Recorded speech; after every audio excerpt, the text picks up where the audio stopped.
Hey, VC, it's Danny. Um, Back to talk about some of the jazz that I picked up in 2020. Um, Jazz was kind of a comfort for me. 2020 it was the genre I think I focused the most on. I really pulled back the pickups, um, and obviously not being able to go to record stores was part of that. But I did manage to pick up a bunch of jazz records. Um, I kind of mentioned this in my vinyl tag, and it got a bit of a response in the comments. So I figured I would go into a little bit more detail or just show some more of this stuff. So, as I mentioned, I started with the Chet Baker Tone Poet.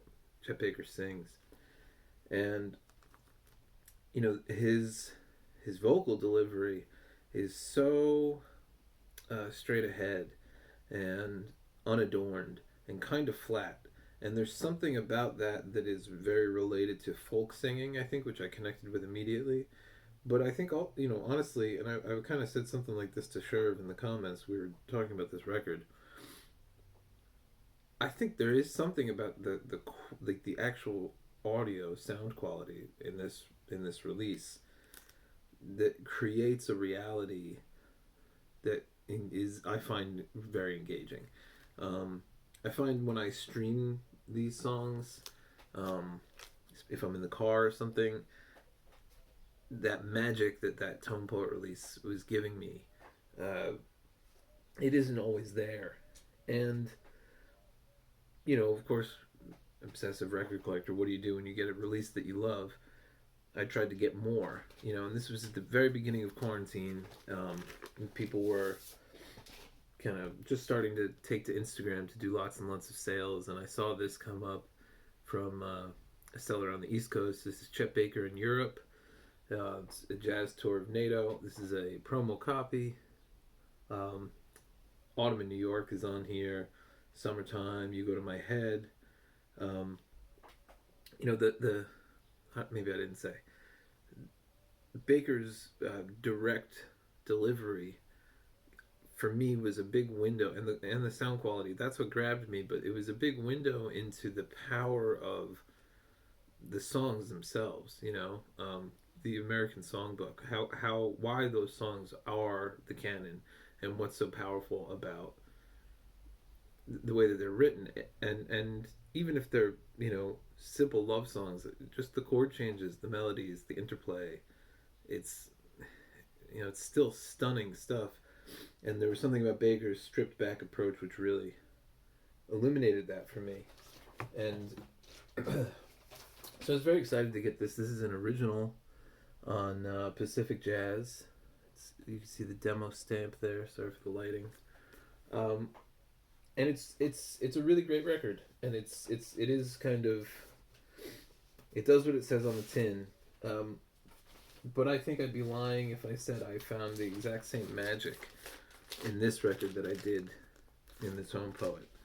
Um, but nevertheless, it all worked out because that kind of frantic search for more, like I said, led me to Instagram. All these record stores were taking to Instagram to start selling their records, and I wound up with this one, Willis Jackson, Really Groovin' on Prestige. This is an original. It's a Rudy Van Gelder recording. You got Willis Jackson, Jimmy Neely on piano, Wendell Marshall on bass, Gus Johnson on drums, Juan Amelbert on the conga drum, Richard Wyans, Peck Morrison bass, Mickey Roker drums. So a couple different sessions on here. Careless Love, it's gorgeous. Um, a Twist of the Blues. Uh, it's just the playing on here is so. I guess it's cool. I mean, I guess what happened is I got into cool jazz. Um, but again, it's this respect for the song as it's written, and you know how much feeling can be milked out of the way a note is played, um, how long it's played, how long it's held. It's not that these records don't have improvising on them, but it's played so much more in the pocket. And this one floored me. I mean, this was I got what I had found on Chet Baker Sings. I found it again on this record. So, you know, these two really, in a way, three. I'll show you the next. Um, they really locked me in. For I have found this new thing. I found it in two places, and that's kind of how it goes for me. I'm sure it's the same for a lot of you guys. Uh, you find it once, that's great. Find it twice, you're thinking about opening a new section in your record collection, and if you find it a third time, like, you're doomed. So another great sign, that I was in a good place was it got me pulling records off the shelves. So this is one that I had found sometime in 2019, early 2019, I think. This is Johnny Hodges and his orchestra, Blues Aplenty. And this is a beautiful record. Again, straight ahead, really in the pocket. Blues playing, R&B playing, ballads. Um, yeah, it's just, it's just got that. I don't know how to describe it. I find it's very easy to find free jazz arresting because it's such a cacophony. It's so alarming. It's so dissonant that it grabs your ear. And for some people, not for the right reasons. But I think that's what a lot of us who enjoy free jazz, avant-garde jazz, that immediacy is kind of appealing. I think what I found in straight ahead cool jazz was a similar immediacy, but coming entirely from craft, entirely from virtuosity, really. It was great players playing well to an audience, and 2020 was a tough year. I didn't need to be challenged anymore by my music. I really needed to be soothed by my music. So I think that's why I found this stuff to be a tonic. Ben Webster is playing on here, and Ben Webster and Johnny Hodges, their interplay is just perfect. It's just incredible. So I had my little trifecta of my new thing. I shouldn't say new thing because that represents what came next in jazz. But it was my new thing for what I was listening to, and I'd found enough records on Instagram then that I was kind of hooked on the Instagram thing. If any of you who've been buying on Instagram, I've seen some of you are. There's a bit of an adrenaline rush that comes with having to grab these records before somebody else does, and I definitely got roped into that. I ended up with this Tony Frascella. This is a Japanese repress, I think from the 70s. I think this one came from Permanent Records. And this, I don't know, these are just totally accidental. That's probably what they are. Stray markings, or if somebody drew a man playing a horn, probably not. It's got, but anyway, not a perfect disc. But Tony Frascella was kind of a contemporary of Chet Baker, and plays in a very similar style. A trumpet player, obviously. Very cool, kind of a West Coast sound, and more. It kicks off with "I'll Be Seeing You," kind of very much in the same pocket, in the same realm, and I found more of what I was looking for in this Tony Frascella record than I did in my second Chet Baker pickup. It's a beautiful, beautiful record. It's very comforting. It's very straight. It's very, you're supposed to. I think all this music is asking you to do is to enjoy the melody, to be swept up in the swing a little bit, and to find it pleasing enough to leave it on. It's not going to rock your world, but I guess in a strange way, if you've been looking for all your music at the edges, it can be almost radically enjoyable to kind of come back to straight ahead music. I'm babbling a bit. I'm trying to paint a picture, though, of how I kind of spent the year kind of falling in love with just this new side of jazz that I had been kind of neglecting because it seemed more pressing to pick up, all the blue notes I could get, or start to pick up some BYG stuff before it was all gone, or um, I should say I've only been serious about listening to and collecting jazz for the last 8 years.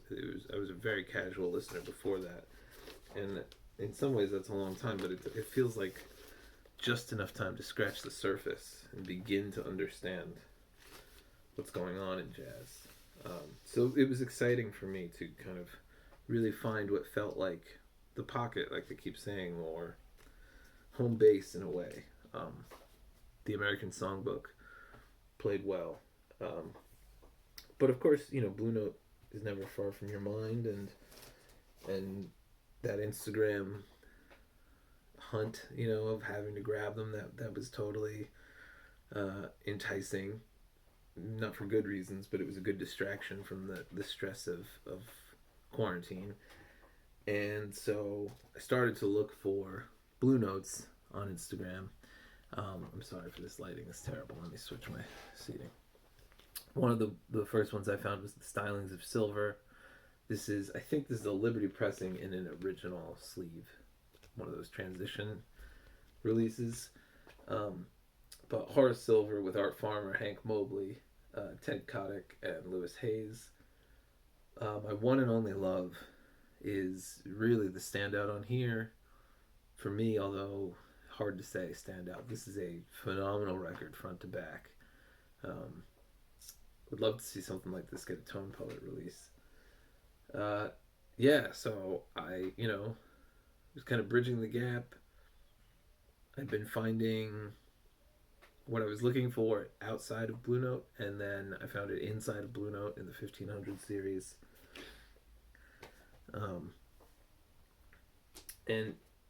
So I just kind of kept looking, kept digging online. I think this was an eBay grab. The amazing Bud Powell. After a little while, the Blue Note thing is dangerous. They can be so hard to come by for a fair price, especially online. That you begin to just kind of grab what you can get. Super pleased to have picked this up. It was a beautiful, beautiful record. But it was moving a bit more into the Blue Note house sound, a little more informed by hard bop. And speaking of hard bop, the icon, I did pick up Blue Hyena's Delight. I have no idea if that's how you say it, but it's classic. Freddie Hubbard, Wayne Shorter, Curtis Fuller, Cedar Walton, Jimmy Merritt, and Art Blakey. Incredible lineup. Always happy to add another Blakey to the collection. But I have to be honest, actually, still the Bud Powell and the Blakey, I still have to kind of acquaint myself with these, because I was, like I said, I'd opened up this new path in terms of what I was interested in jazz, and I just kind of kept searching. And then I picked up this record here. Again, the Blue Note hunt kind of just leads you wherever. It tells you what you're going to pick up in terms of what's available for you, And so I'd been wanting to check out Jackie McLean. Sherv at the time had been making a lot of videos about Jackie McLean. And so I found New and Old Gospel, Jackie McLean and Ornette Coleman, with Lamont Johnson, Scott Holt, and Billy Higgins.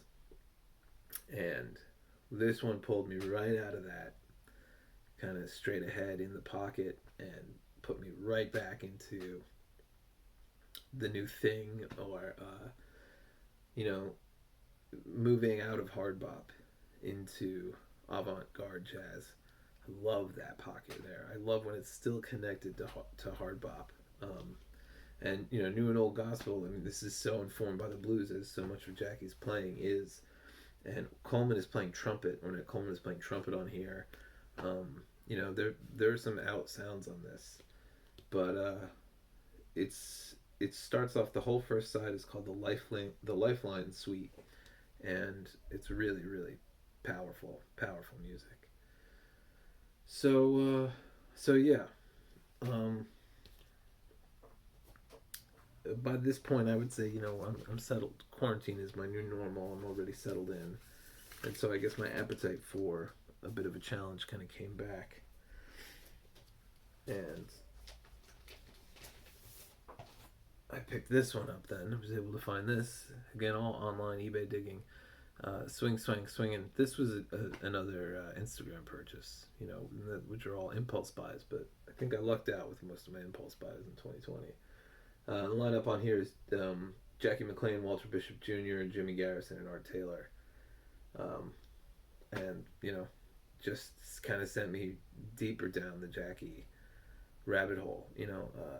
I found this interesting thing with Jackie McLean's music where when I was reading about it online, everyone talked about him squeaking or playing, a half step out of tune or just almost being out of tune all the time. That was kind of the overwhelming response that I was seeing from other collectors online.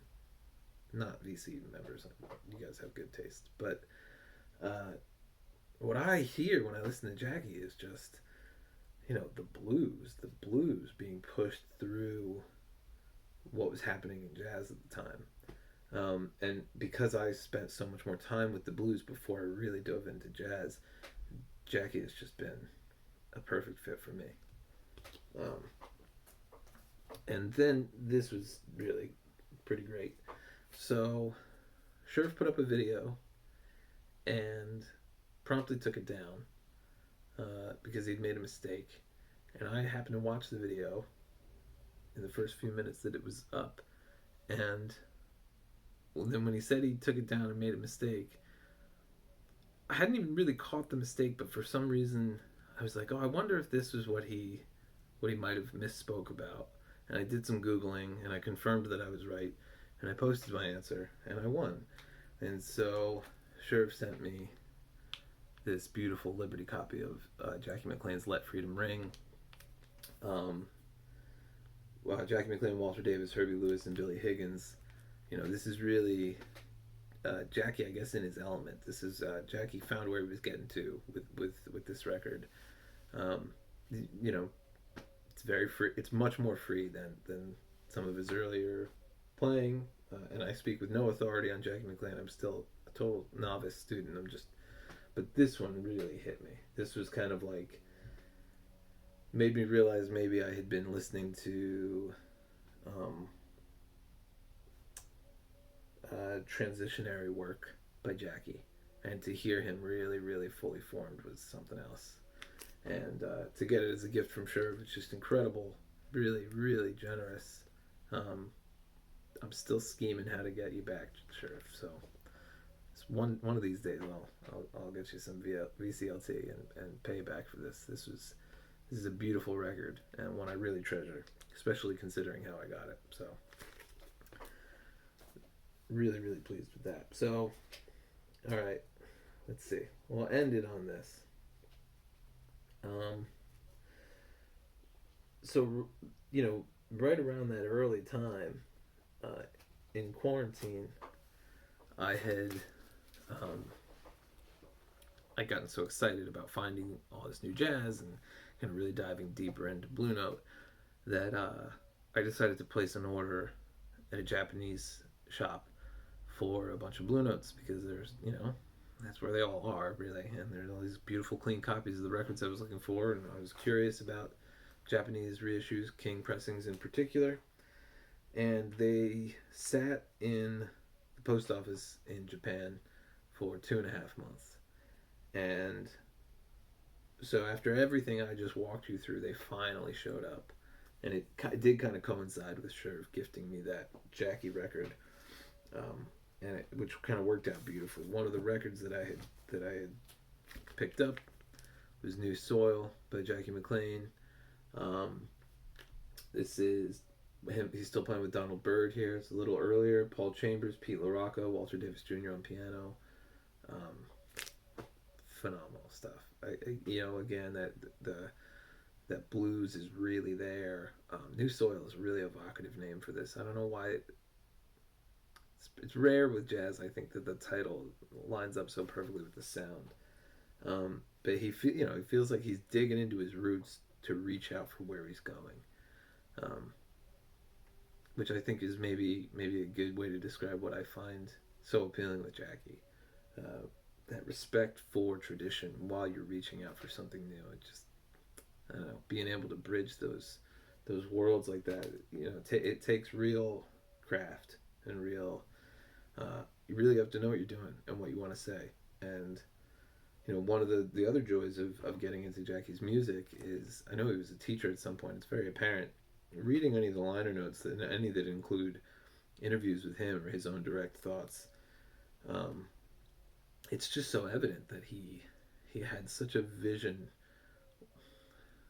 I don't know if even vision is the right word.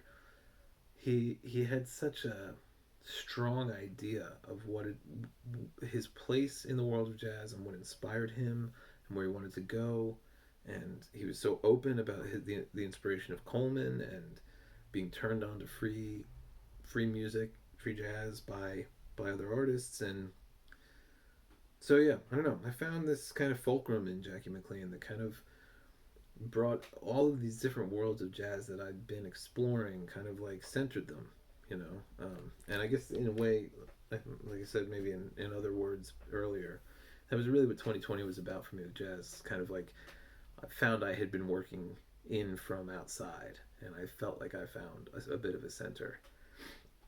And I think, kind of playing nicely into that, this was one of the big records that prompted me to put in an order from Tokyo. This is the magnificent Thad Jones. Thad Jones, Billy Mitchell, Barry Harris, Percy Heath, and Max Roach on drums. This is kind of everything I'd been into in one record.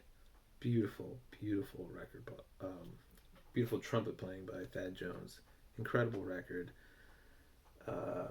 April in Paris, If I Love Again, If Someone Had Told Me. Straight ahead with the Blue Note House sound. Just gorgeous. Again, I'm no expert. I don't know where this really falls. I would say early hard bop, but I don't know. But I know this is a beautiful record.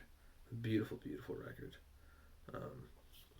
And it really, it was a real treat after the journey I'd been on, waiting for this record that I'd kind of ordered at the beginning, and finding that it wrapped it all up very nicely. Yeah, it was wonderful. And yeah, like I said, these are Japanese king pressings that I've been going after, and they sound phenomenal, and they're beautifully cared for, which is a big thing. And another title that I've been really, really wanting to get my hands on. Horace Silver, Song for My Father. Still got the Obi on this one. Don't want to move that. Carmel Jones, Joe Henderson, Horace Silver, Teddy Smith, Roger Humphreys. Joe Henderson has been a guiding light for me in my kind of journey through jazz, and so getting to hear Joe Henderson play more in the pocket, it's everything I could want. Can't really ask for any more. Gorgeous record, bit of a Latin feel. This is the kind of jazz you could put on for just about anybody, and they must enjoy it. I mean, how could you? It seems undeniable to me. It's one of those records where it's just like, it's a classic. It's essential, and it's a famous title for very good reason. And the last one here, I'll give it a break here because I could go on forever. We'll do a part 2. But this was another one that really drove my purchase. Based on Top by Paul Chambers. Just Paul Chambers. If you collect jazz with any level of seriousness, his name just comes up over and over and over and over. Made probably one of the most ubiquitous players in all of jazz. And the lineup on here is Kenny Burrell, Hank Jones, Paul Chambers, and Art Taylor. And I don't really have much jazz that's kind of led by the bass, and that was a conversation that Andrew from Tales from the Crate and I kind of started on our last dig, which is now well over a year ago. It's been too long, but it kind of planted the seed of really wanting to explore more jazz that was led by the bass. starting with Paul Chambers seems like the absolute best place to start. And yeah, this is a beautiful record. Um, I don't know why I was expecting this to be a little more in the pocket than it is, and it's actually a little bit more out. Um, and but again, right on that beautiful line between grounded hard bop, informed by the blues, informed by the history of jazz, and the new thing, the next thing, avant garde, free, really stretching out. I mean, the tension between those two ideas is I find very very very exciting. Um, so yeah, bass on top. So yeah, I mean, I think hopefully you can see I really got deep into a new pocket for me of jazz, and it kind of precluded most other collecting. I picked up a few other things here and there, but that was really where my interests lie for all of 2020, and it's been very very rewarding. It continues to be. I mean, this is a lot of music, so I'm still digesting all of this. Um, yeah, and it was a treat. So I was happy to see that when I showed some of those records, got a good response. I hope maybe that'll be something else that you guys will enjoy. And there's a bunch more here. I can do a whole part two. Hopefully, I'll find some time soon. Great to see you, VC, and I'll talk to you soon. Bye.